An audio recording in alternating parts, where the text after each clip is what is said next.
ಅಯೋಧ್ಯೆ ರಾಮಮಂದಿರ ಮತ್ತು ಶ್ರೀರಾಮನ ಬಗ್ಗೆ ಕಾಂಗ್ರೆಸ್ ನಾಯಕರು ಪದೇ ಪದೇ ವಿವಾದಾತ್ಮಕ ಹೇಳಿಕೆಯನ್ನ ಕೊಡ್ತಾ ವಿವಾದದ ಸುಳಿಯಲ್ಲಿ ಸಿಲುಕ್ತಿದ್ದಾರೆ. ಇದೀಗ ಕಾಂಗ್ರೆಸ್ನ ಹಿರಿಯ ನಾಯಕ ಮಾಜಿ ಸಂಸದ ವೈಎಸ್ ಉಗ್ರಪ್ಪನವರು ಕೂಡ ರಾಮನ ಬಗ್ಗೆ ವಿವಾದಾತ್ಮಕ ಹೇಳಿಕೆಯನ್ನ ಕೊಟ್ಟಿದ್ದಾರೆ.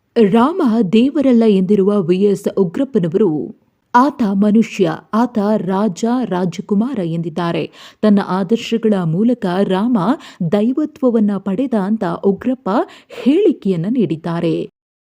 ಇನ್ನು ಪ್ರಧಾನಿ ನರೇಂದ್ರ ಮೋದಿಯವರ ವಿರುದ್ಧವೂ ಕೂಡ ಏಕವಚನದಲ್ಲೇ ವಿಎಸ್ ಉಗ್ರಪ್ಪ ವಾಗ್ದಾಳಿಯನ್ನು ನಡೆಸಿದ್ದಾರೆ. ರಾಮನ ಆದರ್ಶಗಳು ಇಲ್ಲದಿದ್ರೆ ನೀನು ಹೇಗಪ್ಪ ರಾಮ ಭಕ್ತನಾಗ್ತೀಯಾ ಅಂತ ಉಗ್ರಪ್ಪ ಪ್ರಶ್ನೆ ಮಾಡಿದ್ದಾರೆ. ಅಷ್ಟು ಮಾತ್ರವಲ್ಲ, ಮುಂದುವರಿದು ಮಾತನಾಡಿದ ಉಗ್ರಪ್ಪ, ಪಾಪ ನಿಮ್ಮ ಶ್ರೀಮತಿ ಅಂಜನಾದ್ರಿಗೆ ಹಂಪಿಗೆ ಬಂದು ಹೋಗಿದ್ದಾರೆ. ಮೊದಲು ರಾಮ ಭಕ್ತನಾಗಿ ಆ ಹೆಣ್ಣು ಮಗಳ ರಕ್ಷಣೆ ಮಾಡುವಂತ ಏಕವಚನದಲ್ಲೇ ಮಾತನಾಡಿದ್ದು ತೀವ್ರ ಟೀಕೆಗೆ ಗುರಿಯಾಗಿದೆ. ಇನ್ನು ಮುಂದುವರೆದು ಮಾತನಾಡಿದ ವಿಎಸ್ ಉಗ್ರಪ್ಪ, ರಾಮಾಯಣದಲ್ಲಿ ಅಶ್ವಮೇಧ ಯಾಗ ಮಾಡಬೇಕಾದ್ರೆ ಸತಿಪತಿ ಸೇರಿ ಮಾಡಬೇಕು ಅಂತ ಗುರು ವಶಿಷ್ಠರು ವಿಶ್ವಾಮಿತ್ರರು ಹೇಳ್ತಾರೆ. ಹಾಗಾಗಿ ರಾಮ ಚಿನ್ನದ ಸೀತೆಯನ್ನ ಮಾಡಿ ಪೂಜೆಯನ್ನ ಮಾಡ್ತಾರೆ. ನೀನೇನ್ ಮಾಡಿದ್ಯಪ್ಪ ಅಂತ ಪ್ರಧಾನಿ ನರೇಂದ್ರ ಮೋದಿಯವರನ್ನ ಪ್ರಶ್ನಿಸಿದ್ದಾರೆ. ಧರ್ಮ ವಿರೋಧಿ, ರಾಮನ ವಿಚಾರಕ್ಕೆ ವಿರೋಧಿ ಅಲ್ವಾ ಅಂತ ಮೋದಿಯವರನ್ನ ಕುಟುಕಿದ್ದಾರೆ.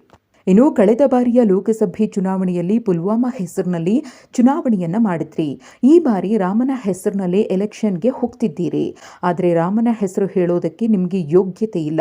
ಶ್ರೀರಾಮ ತಾನು ಕೊಟ್ಟ ವಚನವನ್ನ ಈಡೇರಿಸ್ದ. ಆದರೆ ನರೇಂದ್ರ ಮೋದಿ ವಚನ ಭ್ರಷ್ಟ ಎಂದ ಉಗ್ರಪ್ಪ, ರಾಮನ ಹೆಸರು ಹೇಳೋದಕ್ಕೆ ಯೋಗ್ಯರಿರುವವರು ಕಾಂಗ್ರೆಸ್ನವರು ಮಾತ್ರ ಅಂತ ಗುಡುಗಿದ್ದಾರೆ.